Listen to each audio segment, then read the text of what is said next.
Good morning बाबू लोग, good morning. कहाँ तक आप लोग को बता दिए थे?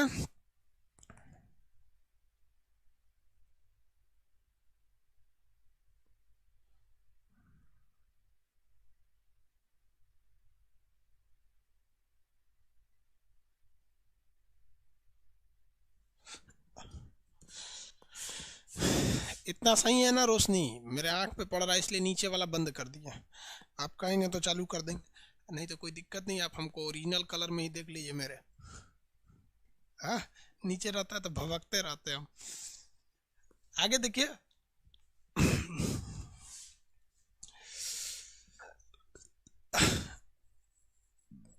भाग 9 बताए थे आपको। भाग 9 का क बता दिए थे। भाग 9 का ख बता दिए थे। भाग 10 बता दिए थे। भाग 11 बताना आज। पीडीएफ नहीं दिए थे। देखो भैया, भाग 9 में क्या थी? पंचायत। आर्टिकल 243 का क ख ग घ आगे था उसी में। ये नगर पंचायत, ये भी 243 के ओ से लेके आगे तक था। ख में क्या था? कोऑपरेटिव, सहकारी। ये सब 243 में थे, सब आगे पीछे उसी में। इसमें क्या था? अनुसूचित क्षेत्र। अनुसूचित क्षेत्र 244 में थे। 244 में था ना। अब आपको बताना है भाग संख्या 11। भाग संख्या 11, centre state relation. Centre state relation. अब ये तो आएगा 245 से और जाएगा 263 तक। 245 से 263 तक ये बड़ी इंपॉर्टेंट है। पीडीएफ नहीं है बाबू, पीडीएफ दे देंगे। कोशिश करेंगे कल पीडीएफ आप लोग को दे दिया जाए। पीडीएफ अपलोड कर देते ससुरा सब। ये बीएसएनएल वालों का वाईफाई इतना खराब है यार, हम क्या बताएं। हमको एक हफ्ता डिस्टर्ब कर दिया क्लास आप लोग का। चलिए इसको स्टार्ट किया जाए। प्रिंटेड पीडीएफ, ठीक है। सोनू चौधरी बोल रहे हैं सर, आप रात में आप मेरे सपने में आके पॉलिटी पढ़ा रहे थे। सबसे मस्त है यार आपका, सपने में एडमिशन भी नहीं लेना रहता। सेंटर स्टेट रिलेशन रेडी किया जाए। आप कितने लोग बता सकते हैं कि भाग 10 में अनुसूचित जनजाति की चर्चा है या एस जाति की चर्चा है? भाग 10 में एससी की चर्चा है या एसटी की चर्चा है? भाग 10 में एससी की चर्चा है या एसटी की चर्चा है? आंसर दो यार।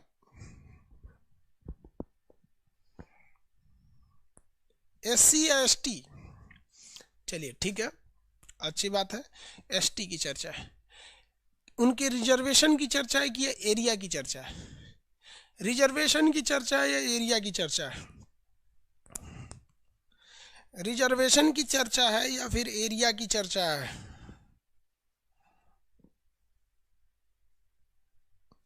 रिजर्वेशन या एरिया, किस चीज की चर्चा है? एरिया की चर्चा है। अब आप बताएं तो हम आपसे एक क्वेश्चन पूछते हैं।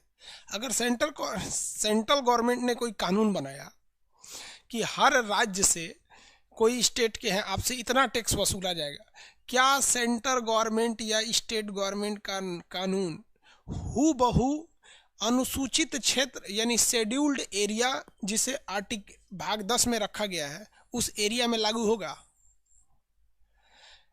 क्या संसद द्वारा या किसी स्टेट द्वारा बनाया गया कानून, सेंटर द्वारा या किसी स्टेट द्वारा बनाया गया कानून वहां पर हू बहू लागू होगा? कितने लोग बता सकते हैं लागू होगा या नहीं? यस या नो?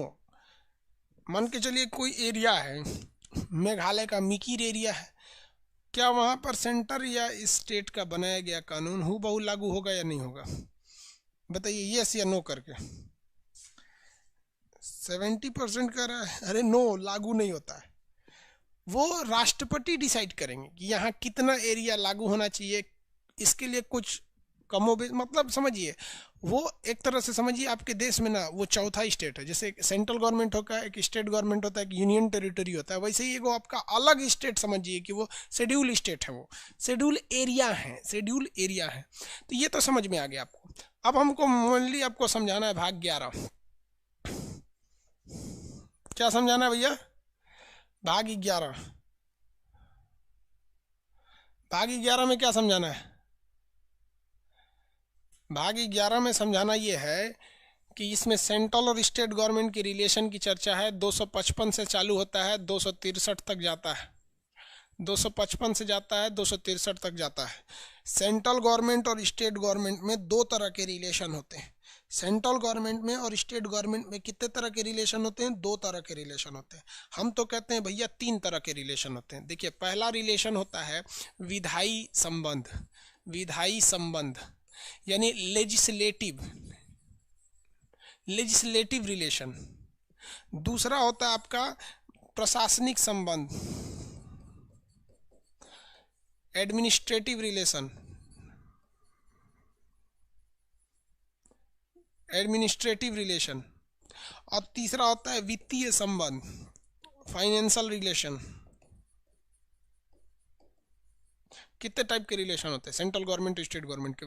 भैया ऐसा नहीं होता कोई स्टेट ने गवर्नमेंट, पता चला सेंट्रल गवर्नमेंट ने एक विधायी, विधायी मतलब क्या होता है? कानून। अरे विधायी का मतलब कानून समझता है ना भाई, शुरू से पॉलिटी पढ़ा है ना। अब कोई ये गधा बोले कि सर विधायी का मतलब क्या होता है, यार गधों कानून होता है। अगर ऐसा कोई बोलता है ना तो जाके कोई खंभा वंभा में अपना मुड़ी लड़ा के मर जाओ, अगर तुम्हें ये नहीं पता है विधायी या कानून। अब जैसे समझिए सेंट्रल गवर्नमेंट ने जीएसटी लगाया, ममता बनर्जी कहेगी हम नहीं लगाएंगे जीएसटी, तो क्या होगा? तो कुछ ऐसे संबंध हैं जो कानून से रिलेटेड है, जो वो कानून बना दिया आप मानिएगा, कुछ ऐसे चीजें आप बना देंगे वो नहीं मानेगा। समझ में आ रहा है कि नहीं आ रहा है? किसी को कोई दिक्कत है? तो ये हो गया विधायी शक्ति। प्रशासनिक शक्ति में क्या होता है भाई? एडमिनिस्ट्रेशन कैसे होगा? जैसे यूपीएससी का एग्जाम सेंट्रल गवर्नमेंट लेती है, उसका डीएम एसपी आके आपके यहाँ राज करता है। वित्तीय शक्ति, टैक्स आप वसूल के उसको दे देते हैं, वो रख लेता है अपने पास। तो ये सारी शक्तियों के बारे में पढ़ना है आपको, पता है? इसके बारे में आपको पढ़ना है आर्टिकल 205। अरे भैया 55 से नहीं ना होगा, 245 से होगा। ये 245 से होगा। कहाँ से होगा? 245 से। 244 पे तो खत्म ही किए थे, 245 पे हो चालू। तो इसमें जो विधायी शक्ति का अधिकार है 245 से शुरू होकर 255 तक जाता है, और जो प्रशासनिक अधिकार है वो 256 से चालू होकर 263 तक जाता है। यानी ये दोनों भाग 11 में ही आ जाते हैं। लेकिन दिक्कत जानते हैं क्या आता है? वित्तीय शक्ति को आपको पढ़ना है भाग 12 में। भाग 12 में इतना तो आपको पता चल गया कि आज के क्लास में आपको भाग 11 जब हम पढ़ाएंगे तो स्टार्ट करेंगे विधायी शक्ति से। जब विधायी शक्ति समझ में आ जाएगी तो प्रशासनिक शक्ति समझ में आ जाएगा, और जब ये दोनों कंप्लीट हो जाएगा तब भाग 12 में पढ़ेंगे। तो क्या इस भाग 11 में हमें कोई जीएसटी या कोई टैक्सेशन या वगैरह पैसा से रिलेटेड चीज़ देखने को मिलेगा? नहीं देखने को मिलेगा, क्योंकि वो वित्तीय शक्ति में आते हैं, वो भाग 12 में चले जाएंगे। तो हम लोग स्टार्ट करते हैं कौन सा चीज़ भैया? भाग 11, सेंट्रल और स्टेट यानी केंद्र और राज्य संबंध 245 से लेकर 263, यानी पहला 10 अनुच्छेद 245 से 255 वित्तीय अधिकार, विधायी शक्ति के बारे में बताएगा। और उसके बाद प्रशासनिक वाला आज हम लोग क्या पढ़ लेंगे? ये वाला पढ़ लेंगे। तो चलिए 245 से स्टार्ट करते हैं। आर्टिकल 245, 245। आर्टिकल 245 क्या कहता है? आर्टिकल 245 तीन लोगों को अधिकार देता है। कहता है कि भैया संसद कानून बना सकती है पूरे देश के लिए, विधानमंडल बना सकती है राज्य के लिए, इसके अलावे संसद को एक और पावर है। संसद को क्या एक और पावर है? आप बताइए तो बिहार की गवर्नमेंट,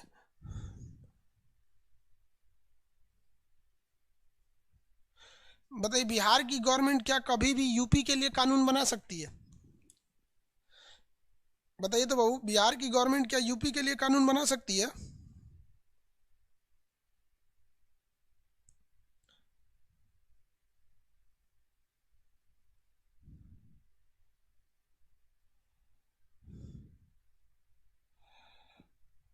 बना सकती है बिहार की गवर्नमेंट यूपी के लिए? नहीं। तो देखिए, संसद कानून कहाँ बनाती है? देश में। देश में। विधानमंडल उस स्टेट में। इसके अलावे संसद को एक और दिया गया है कि विदेश में भी कानून बना सकती है।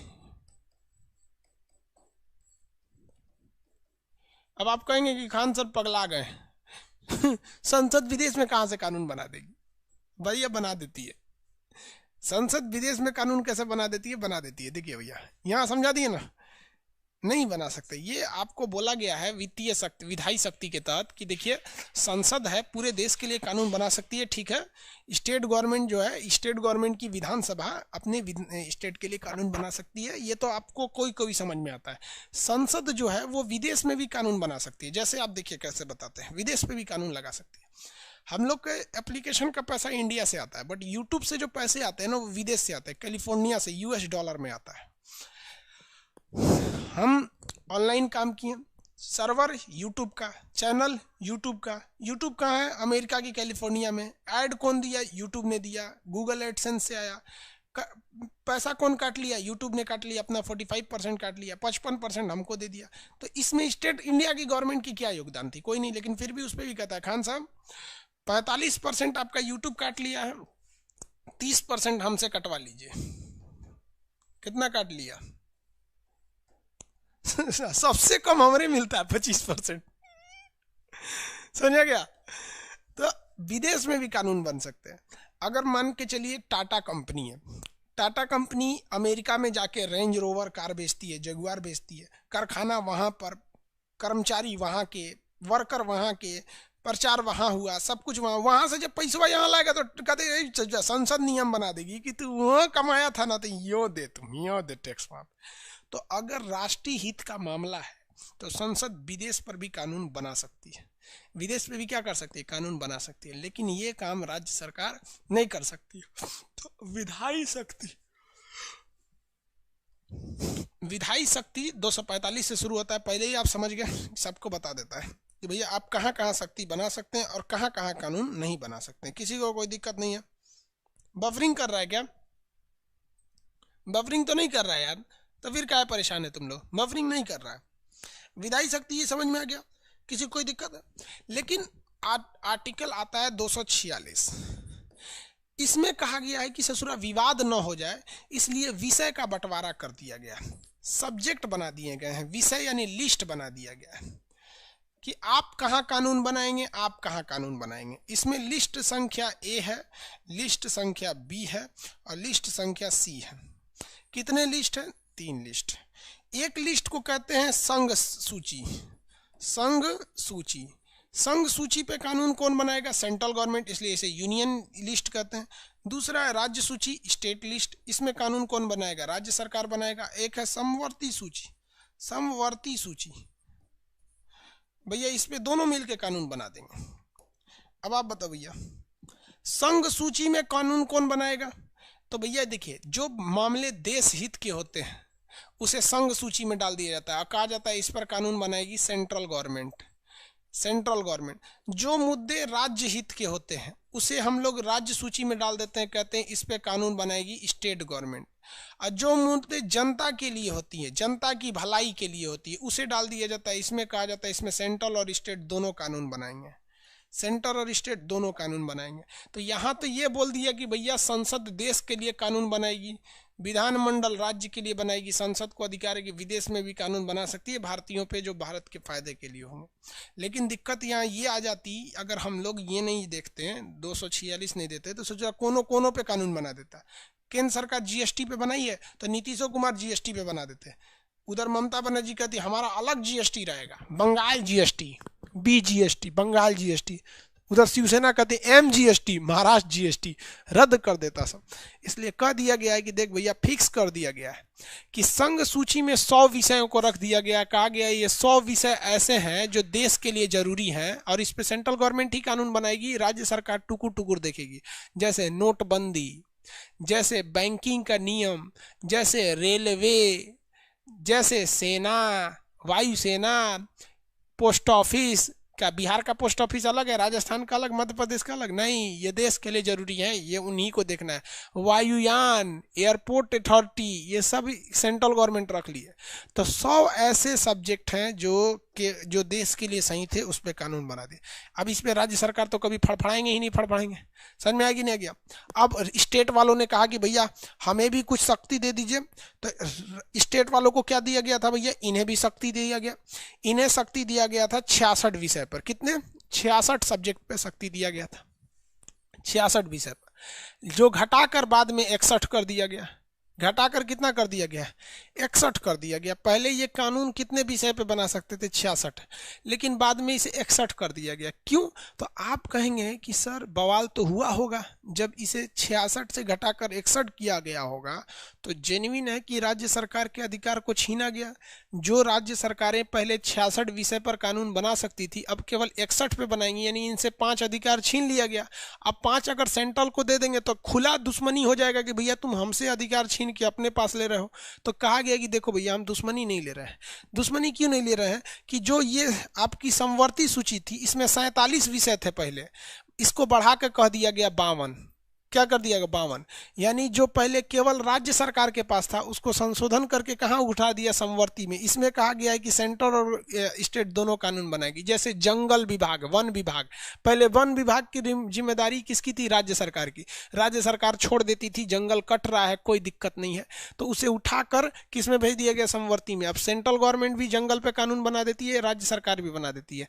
स्वास्थ्य, एम्स सेंट्रल गवर्नमेंट का है, और पीएमसीएच मतलब या स्टेट हॉस्पिटल राज्य सरकार की है। शिक्षा, इलाहाबाद यूनिवर्सिटी सेंट्रल गवर्नमेंट की है, और आपकी छोटी मोटी यूनिवर्सिटी जैसे पटना यूनिवर्सिटी है, दरभंगा यूनिवर्सिटी है, और छोटे मोटे यूनिवर्सिटी वगैरह होते हैं, गोरखपुर यूनिवर्सिटी हो गई, ये सब यूनिवर्सिटी छोटी होती हैं सब।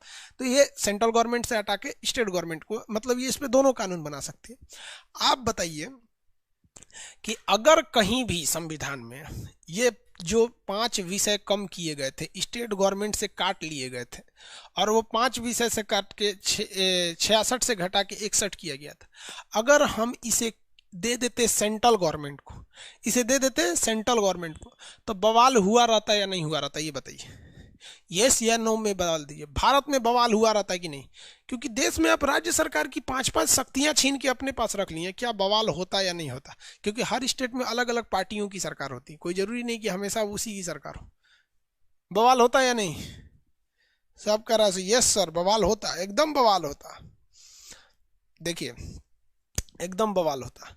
आप सबको एक रास्ता बताते हैं। जिंदगी में आप लोग के सामने ऐसी बहुत सारी परिस्थितियां आएंगी जहां आपको सामना करना पड़ेगा कठिन परिस्थितियों का, लेकिन आप एक समझदारी ये दिखाइएगा कि अपने आप को शांत रखिएगा और ऐसा काम कीजिएगा कि सांप भी मर जाए लाठी भी न टूटे। आपको पता है, ये ध्यान से, समवर्ती सूची में कहा गया है कि भले इस पर कानून बना देगी स्टेट गवर्नमेंट और सेंट्रल गवर्नमेंट दोनों, लेकिन अगर एक ही टॉपिक पर दोनों ने कानून बना दिया, सेंटर ने भी बनाया स्टेट ने भी बना दिया, समझ में आ गया कि नहीं आ गया, तो जो सेंट्रल गवर्नमेंट ने बनाया है उसका वैल्यू ज्यादा रहेगा, स्टेट वाले को नकार दिया जाएगा।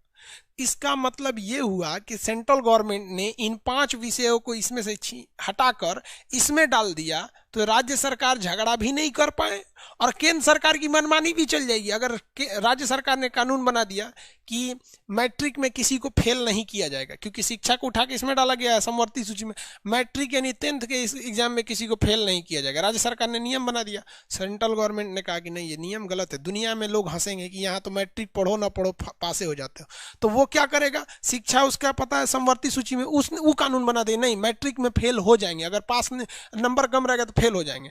तो नियम किसका लग गया, सेंट्रल गवर्नमेंट का। तो सेंट्रल गवर्नमेंट ने अपनी मनमानी कर भी लिया और राज्य को झगड़ा से बचा भी लिया। समझ में आ गया कि नहीं आ गया, किसी को कोई दिक्कत नहीं, आगे बढ़े। तो ये देश में बंधा हुआ है, किसको क्या करना है सबकी औकात फिक्स करके गए हैं सब। जो संविधान बनाने वाले थे राजेंद्र प्रसाद, बाबा साहब भीमराव अंबेडकर, BN राव, ये लोग जो बैठ बैठ के संविधान बनाया था लोग, इन लोग का खोपड़ी नहीं खोपड़ा था, उन्होंने बांध के हाथ बांध के चल गए कि तारा इतने करे के बा बुझाइल, एकरा से ढेर ना। किसी को दिक्कत है तो बोलिए। काहे बफरिंग हो रहा है सर? अरे यार बफरिंग आपका हो रहा होगा, मोनी भारती बफरिंग हो रहा होगा भाई, आपका यहाँ नेटवर्क प्रॉब्लम होगा, हमारे यहाँ तो वाईफाई धकाधक चल रहा है, बफरिंग नहीं हो रहा है। समझ में आ रहा है कि नहीं आ रहा है, किसी को कोई दिक्कत?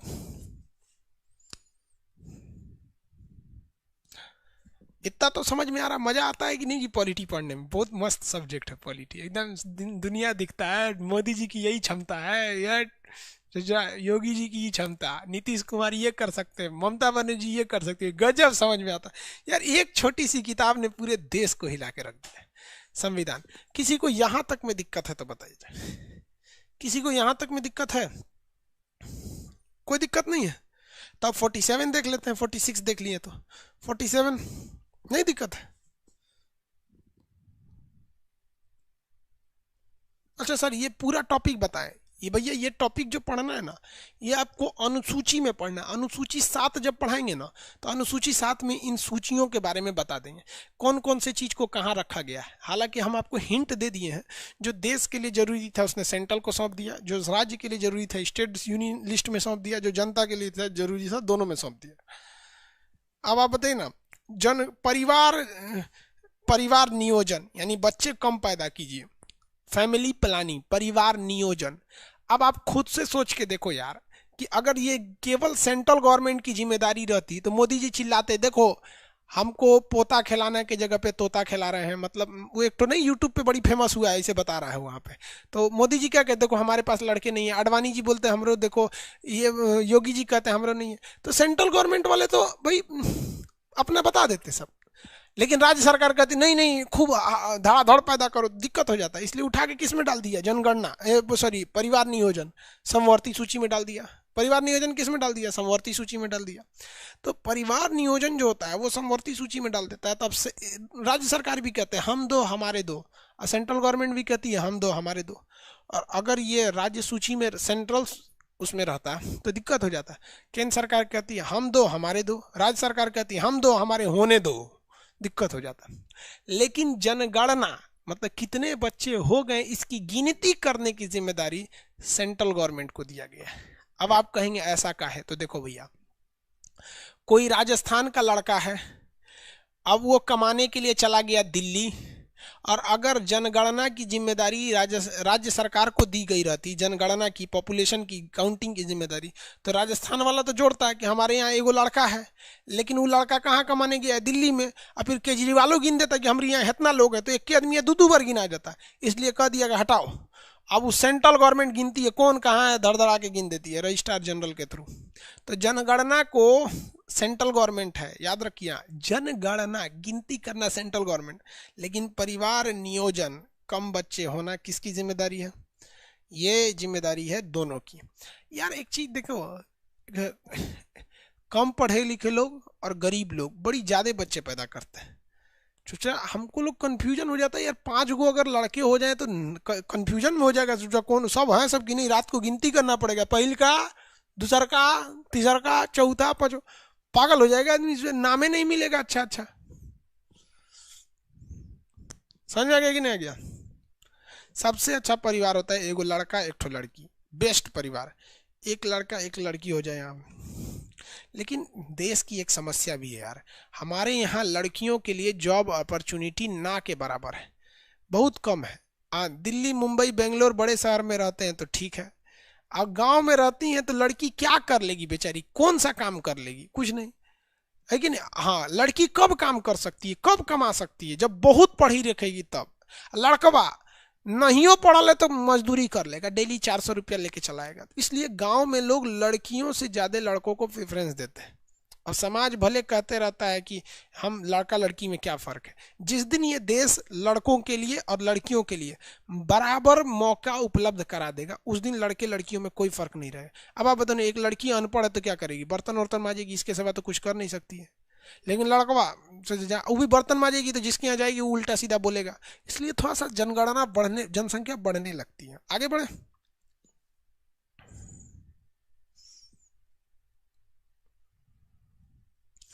विकास चौधरी बेवकूफ है सर, क्या बोलता है विकास चौधरी? हाँ, लड़का के चक्कर में ज्यादा हो जाते हैं, सही, ये सही बात है भाई। देखो यहाँ पे गांव की मेंटेलिटी हम भी देखें, चलो भैया आगे देखते हैं। हाँ, एक बात बताइए, आर्टिकल 247, आर्टिकल 247 में कहा गया है कि मान के चलिए कि राज्य सरकार ने ऐसे विषय में कानून बना दिया जो संघ सूची में था, या ये इसके वाले में कानून बना दिया, मतलब ये दोनों गड़बड़ कर दिए जानबूझकर। जब जानबूझ के गड़बड़ कर देते हैं ये लोग, तो ऐसे सूची के लिए कहा गया है एक्स्ट्रा कोर्ट को बनाया जा सकता है। क्या बनाया जा सकता है? एक्स्ट्रा कोर्ट बना सकती है, अतिरिक्त न्यायालय। अतिरिक्त न्यायालय, अतिरिक्त न्यायालय बनाया जा सकता है। समझ में आ गया? ये कौन बनाएगी? संसद बनाएगी। यानी एक ऐसा कोर्ट बना दिया जाएगा, supreme court, high court, district court के अलावा ऐसा कोर्ट बना दिया जाएगा जिसमें कहा जाएगा राज्य सरकार तुम्हारा 61 को विषय दिए वही में बनाओ, नटंकी मत कर। तो उसमें हालांकि ये बनाने की नौबत नहीं आई है, लेकिन बता दिया गया है कि अगर ऐसे मामले होते हैं तो उसके लिए एक एक्स्ट्रा कोर्ट को बनाया जा सकता है। 45, 46, 47 समझ में आ गया तो बोलेंगे हम 48 पे चलेंगे। एक्स्ट्रा कोर्ट, अतिरिक्त न्यायालय, कृषि राज्य सूची के विषय में आता है। आगे देखिए, कृषि कर राज्य सूची में आएगा, बाकी उसका विकास समवर्ती सूची में आएगा। अच्छा एक बात बताओ भैया, आर्टिकल 248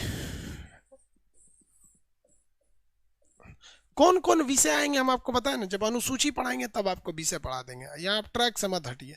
एक बात बताइए, इस जो ये सोशल मीडिया है, सोशल मीडिया ये किस विषय में आएगा?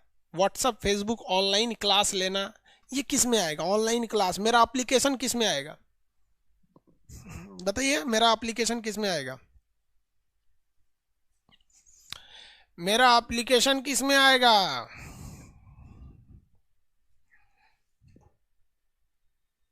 कौन सूची में आएगा? 1, 2, 3 कौन सूची है ना? समवर्ती सूची, संघ सूची।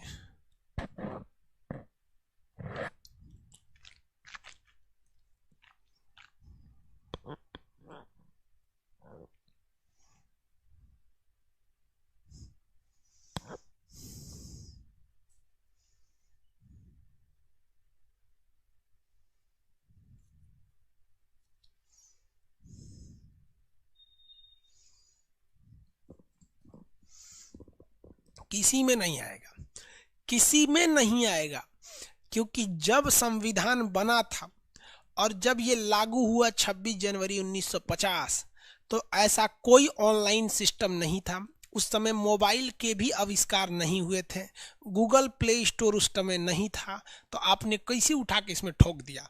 इसलिए संविधान वाले इतने पढ़े लिखे थे, उन्होंने एगो खाली लिस्ट सौंप के चला गया जिसका नाम रखा गया रेसिडुअल लिस्ट, अविशिष्ट सूची। अविशिष्ट सूची, रेसिडुअरी लिस्ट, अवशिष्ट सूची। ये कैसी सूची है? ये खाली सूची है। इस लिस्टवा को खाली रखा गया है। और संविधान वाला कह के गया था कि देख भैया, हम संविधान बना दे रहे हैं, 26 जनवरी 1950 को लागू कर दे रहे हैं, लेकिन ये संविधान कई 100 साल तक चलेगा और कुछ ऐसे विषय आएंगे जो भविष्य में आएंगे लेकिन हमारे सामने अभी नहीं है। तो जो भविष्य में सिस्टम आएगा, जो उस वक्त आएगा, तो उसके लिए विवाद खड़ा हो जाएगा। राज्य सरकार कहेगी कि ये हमारे अंडर होना चाहिए, केंद्र सरकार कहेगी हमारे अंडर होना चाहिए। तो ऐसे विवाद को सुलझाने के लिए अवशिष्ट सूची बना दी गई है। इसमें जितनी भी नई नई चीजें आती हैं वो सब अवशिष्ट सूची में बना डाल दी जाती हैं, और इस पर कानून बनाने की जिम्मेदारी दे दी गई है सेंट्रल गवर्नमेंट को। किसको दे दी गई है? सेंट्रल गवर्नमेंट को। किसे दिया गया? Central government. जैसे साइबर क्राइम, साइबर चीजें, ऑनलाइन कोई भी चीजें होती हैं, इसरो का जो सैटेलाइट है वो है, जितना भी DRDO, एटॉमिक पावर एनर्जी, जो भी चीजें हैं, बाद में जो भी चीजें हैं उठा के सौंप दिया गया सेंट्रल गवर्नमेंट को। आपको पता है, आप जितना पैसा देते हैं उसका हम लोग ने 18% IGST उठा के सेंट्रल गवर्नमेंट को दे देते हैं। लो, आप जितना फीस देते हैं उसका IGST 18% सेंट्रल गवर्नमेंट को दे देते हैं। 2% बैंक वाले ले जाते हैं, यार 20% लेके चला गया, बचा कितना? 80%। उसमें सर्वर दो, कॉस्ट दो, खर्चा निकालो, ये निकालो। अब जो बच गया ना, मान के चलो बच गया, अब उसका 30% फिर सेंट्रल गवर्नमेंट ले जाएगी इनकम टैक्स के रूप में।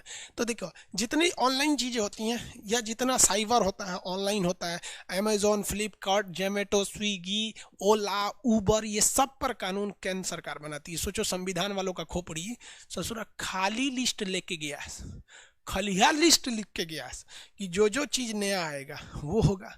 समझ में आ गया कि नहीं आ गया? किसी को कोई दिक्कत? ऑनलाइन जो शादी हो जा रहा है आजकल कि एगो शादी.com पे है, जो है कि इस पे ऐसा करके साइट आते हैं सुनो, उस पर खोज लो अपने हिसाब से इस टाइप का, वो सब चीजें किस में जाती हैं? सब के सब किस में जाएगी? अवशिष्ट सूची में जाएगी। आगे बढ़े, किसी को कोई दिक्कत नहीं है? यहां तक में कोई दिक्कत है तो बोलिए। बेहतरीन काम करके गया कि नहीं गया? बेहतरीन काम किया कि नहीं बताओ? दिमाग था या नहीं था इन सबों के पास, ये बताइए तो। दिमाग था? हाँ भाई दिमाग तो बहुत है यार। मतलब सोचो यार 1950 के कानून पर अब तक हम लोग हैं।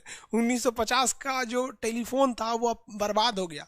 1950 की जो गाड़ियां थी, मोटरसाइकिल थी, या फिर जो मतलब 1950 का जीप, कार, ये सब सब बर्बाद हो गया। लेकिन संविधान आज भी है, तब बेहतरीन संविधान बना के गया सब। अब तो मजा आएगा आपको, ये देखो। अब यहाँ ध्यान दीजिए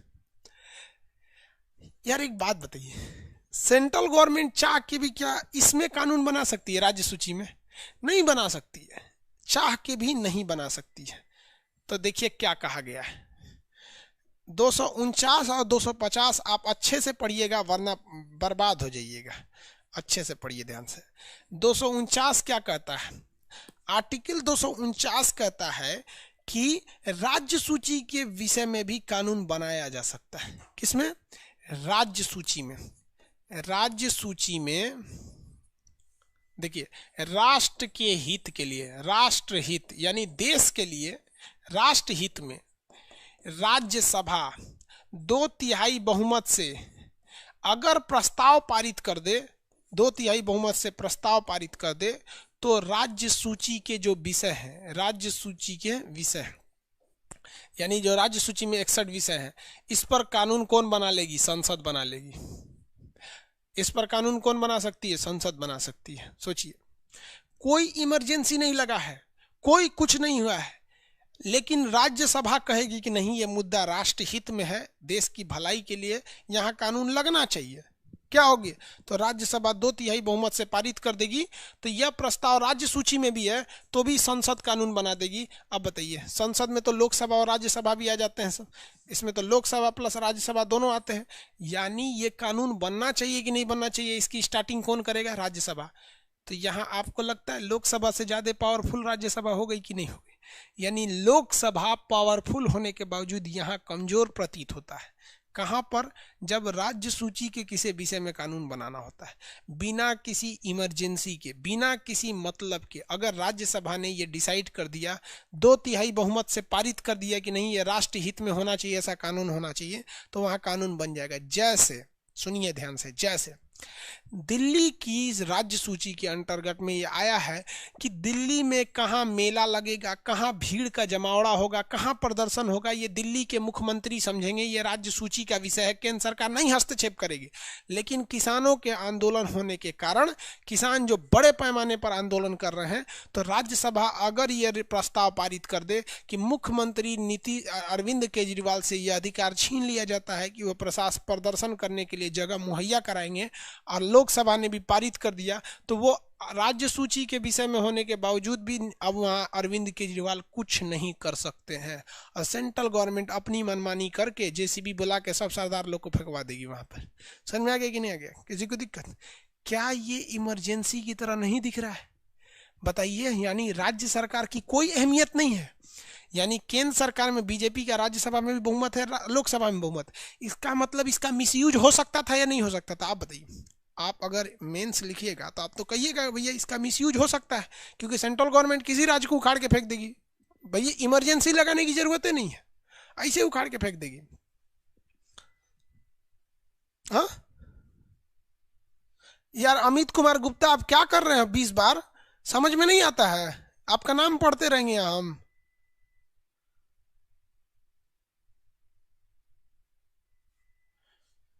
ऐसा हो सकता है, मिसयूज हो सकता है। तो संविधान वालों ने इसको, आप बताइए अगर आप संविधान बना रहे होते तो इस मिसयूज से बचने के लिए आप क्या करते? कुछ ना कुछ तो उपाय करते कि ससुरा मिसयूज ना हो। लेकिन यूज भी जरूरी है, मिसयूज भी जरूरी है। मान के चलिए कि राज्यसभा अगर मान के चलिए कि राज्य सरकार अगर उड़ जाए, मान अभी केजरीवाल कैसे किसानों का समर्थन में है, केंद्र सरकार समर्थन में नहीं है, समझ में आप? तो आप क्या चाहते हैं? आप इसमें कोई उपाय बताएंगे? संविधान वालों ने उपाय बना के गया है। संविधान वालों ने क्या कहा है कि भैया ऐसा जो कानून है ये केवल 1 साल इसकी वैलिड रहेगी। कितने साल वैलिडिटी रहेगी? 1 साल। किस तरह से तारीफ किया जाए संविधान वालों का, मतलब मत पूछिए। मतलब ऐसे कानून की वैलिडिटी केवल 1 साल रहेगी, ज्यादा दिन तक इसकी वैलिडिटी नहीं रह सकती। कितना समझदार थे सब ये सब, जिसका कोई हद नहीं। कैसे समझा यार, कितना समझदार था सब। आ 1 साल ही इस कानून की वैलिडिटी रहेगी। अब 250 क्या कह रहा है? 250 कहता है कि आपातकाल में, इमरजेंसी में, आपातकाल में संसद जो है राज्य सूची में कानून बना सकती है। तो ये तो समझ में आता है कि भैया राज्य सूची के जो एक्सेस है, ये तो समझ में आता है कि भैया चलिए इमरजेंसी लगा हुआ है, आपातकाल लगा हुआ है, तो कोई दिक्कत नहीं, इमरजेंसी के पीरियड में संसद जो है राज्य सूची में कानून बना देती। तो ये तो समझ में आता है कि भैया चलो इमरजेंसी में था तब था। इमरजेंसी में तो कुछ भी करो भैया, देश जरूरी होना चाहिए। बाढ़ में गया राज्य सरकार या जनता का मौलिक अधिकार, इमरजेंसी में तो ये तो थोड़ा सा रीजनेबल लगता है कि भैया इमरजेंसी में। लेकिन इमरजेंसी नहीं भी है और राष्ट्र का हित छुपा है तो कर सकते हैं। जैसे किसान आंदोलन कर रहा है और इसी बीच मान के चलिए कि रूस के राष्ट्रपति व्लादिमीर पुतिन आने वाले हैं या कोई और आने वाले हैं विदेशी मेहमान, तो ये किसान घेर के रहेंगे तो दिक्कत हो जाएगा ना। तो राष्ट्र हित को देखते हुए कानून बनाए जाए। इन दोनों में ना बड़ा स्लाइटली अंतर है, बहुत ही कम अंतर है। और ये दसियों बार पूछा गया है उन लड़कों से आईएएस के इंटरव्यू में या उसमें जिनका पॉलिटी ऑप्शनल रहता है कि आप 249 और 250 में अंतर समझ रहे हैं। तो अंतर बड़ा सिंपल है। सिंपल ये है कि हमें राज्य सूची में घुसना है, हमें एंट्री मारनी है राज्य सूची में। लेकिन 249 बिना आपातकाले एंट्री मरवा देता है सेंट्रल गवर्नमेंट को, और 250 आपातकाल लगने के बाद ये एंट्री करा सकता है। समझ में आया कि नहीं आएगा? 250, 249 और 250 ये क्लियर है आप लोग को? अगर तो यस बोलिए, और अगर क्लियर नहीं है तो नो बोलिए, फिर समझाना पड़ेगा। यस बोलिए अगर आप क्लियर है 249 250 में, तो 249 या 250 में क्लियर है तो यस बोलेंगे, नहीं तो नो बोलेंगे। यार इसका पीडीएफ है आपके पास, जो फ्री पीडीएफ में ना जो लिस्ट है वहां पे भी है। हालांकि ऐसे वो वाला भी दे देंगे, इस तरह से सामान्य भाषा में लिख के भी दे देंगे। यस या नो बोलिए। यस, एक दो नो बोल रहा है सर, ये घोंचू तुम लोग का दिमाग कहीं और था। जो नो बोल रहा है वो ईमानदारी से अगर अपने दिल पे हाथ रख के पूछेगा ना तो उसका ध्यान कहीं और था, किसी के यादों में खोया हुआ था। समझ आ गया? किताबों से प्यार करो यार, बेवफा भी निकलेगी तो मुकद्दर बना के जाएगी। 48 विशिष्ट सूची 49 मतलब राष्ट्र हित का मामला है लेकिन इमरजेंसी नहीं लगी है, तो राज्यसभा क्या करेगा? प्रस्ताव पारित करेगा, तब लोकसभा उसमें कानून बनाएगा। और आपातकाल लगा हुआ है तो कोई प्रस्ताव की जरूरत नहीं है, राज्य सरकार तो वैसे ही खत्म हो जाती है आपातकाल के दौरान। इसमें किसी को कोई दिक्कत है? आगे बढ़ जाए। अब आप देखिएगा संविधान बनाने वालों का खोपड़ी नहीं खोपड़ा देखिए। क्या देखिए? खोपड़ा देखिए। क्या खोपड़ा था उन का? दिमाग था ससुर का, बाप रे बाप, भयानक दिमाग रख लेता सब।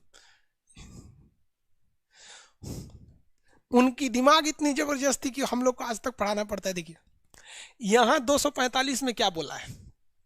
245 में क्या बोला है कि संसद देश के लिए कानून बनाएगी और विधानमंडल राज्य के लिए कानून बनाएगी। तो भैया राज्य सरकार अगर ये कहने लगे कि 245 में हमें ये अधिकार है कि हम अपने लिए कानून बना सकते हैं, तब तो धज्जी उड़ जाएगा इस कानून का। आप जरा देखिए तो थोड़ा ध्यान से। अरे यार तुम कहां से आ रहा है? तब तो इस कानून का धज्जी उड़ जाएगा 249 वाले का।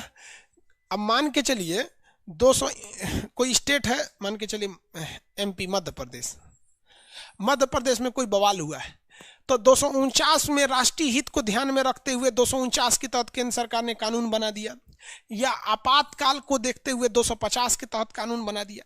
लेकिन ससुरा मध्य प्रदेश को भी तो 245 के तहत अधिकार है कि वो अपने लिए कानून बना दे। अधिकार है कि नहीं है? अब मान के चलिए केंद्र सरकार कह रही है कि यहां आप आंदोलन नहीं कर सकते हैं, आंदोलन नहीं कर सकते हैं, या आपातकाल में भी कह रही है आंदोलन नहीं कर सकते हैं। लेकिन भैया राज्य के अंदर इस राज्य सरकार को भी तो अधिकार है 245 का। अगर आप कह रहे हैं आंदोलन नहीं कर सकते हैं, तो ये 245 के तहत कह देगी कि नहीं आंदोलन कर सकते हैं। ले भया बवाल, एकदम भयानक। आप 249 के तहत राष्ट्रीय हित को ध्यान में रखते हुए मना कीजिए कि तुम आंदोलन नहीं करोगे, या 250 के तहत आप आपातकाल की दुहाई देके कहिए कि आंदोलन नहीं करोगे।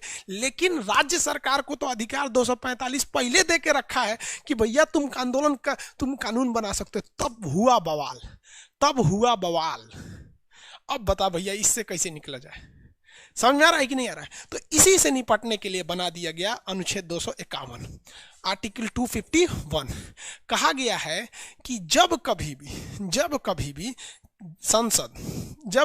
संसद 249 के तहत या 250 के तहत कानून बनाती है तो राज्य सरकार का कानून लागू नहीं होगा। तो उस स्थिति में राज्य सरकार से आर्टिकल 245 छीन लिया जाएगा।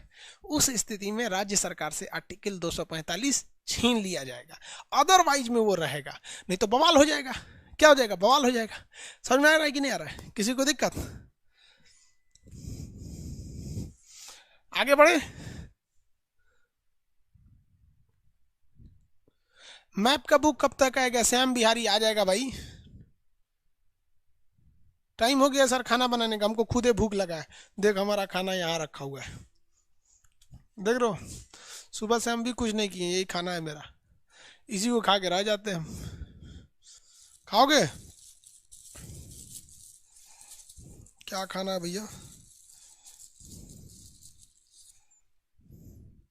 2-4 ठो लिट्टी आ जाता है, खा के यही रह जाते हैं। फिर 1 घंटा का गैप है। ज्योग्राफी का क्लास बाबू 2 बजे से होगा। ज्योग्राफी का क्लास 2 बजे से। ऐप जो है ना अभी टेस्टिंग फेज पे चल रहा है, तो 12 से 1 में टेस्टिंग हो रही है। तो क्लास बंद करने से अच्छा है उसको 12 से 1 के जगह पे 1 से 2 कर देते हैं। 1 से 2 मैप हो जाएगा, 2 से 3 ज्योग्राफी कर लीजिएगा, मैप के बाद ज्योग्राफी हो जाएगा। ठीक है, इतना समझ में आ गया यार?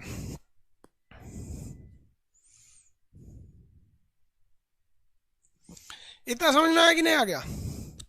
राज्य सरकार जो है, देखिए, अगर 249 के तहत या 250 के तहत केंद्र सरकार राज्य सरकार पे कोई कानून बनाती है, तो उस कानून के उल्टा राज्य सरकार वहां कानून नहीं बना सकती है।